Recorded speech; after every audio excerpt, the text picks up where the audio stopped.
Svetovalec za promocijo zdravja na delovnem mestu. Kdo oziroma kaj je to? To je ključna oseba za boljše zdravje in počutje vaših sodelavcev.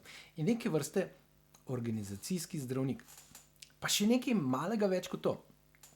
In kot dober zdravnik mora svetovalec za promocijo zdravja najprej malo bolje razumeti, kakšno je sploh stanje zdravja in počutja pri vas. Na delavnici delamo s par najboljšimi vprašalniki in orodji za analizo stanja. Izvedeli boste, kje dobiti dobre vire podatkov. Kot organizacijski zdravnik se boste naučili postaviti diagnozo in nato določiti glavne prioritete za ukrepe. Ker pa nihče ne more narediti vsega, boste dobili vrsto praktičnih priporočil, kako pravilno sestavite in vodite res močno skupino za zdravje in dobite podporo šefov in sodelavcev. Zdravnik nam predpiše zdravila, na delavnici pa treniramo pripravo načrta promocije zdravja in izdelavo akcijske tabele ukrepov. Kaj, do kdaj, kdo in kako boste merili, kako dobro vam uspeva.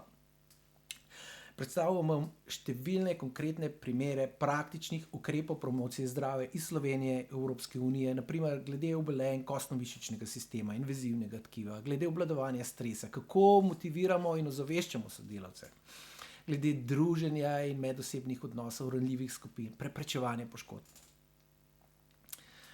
In ko se nas zdravnik skuša znebiti z receptom, svetovalec za promocijo zdravja skupaj z ostalimi šele res začne z ukrepanjem, z izboljševanjem stanja.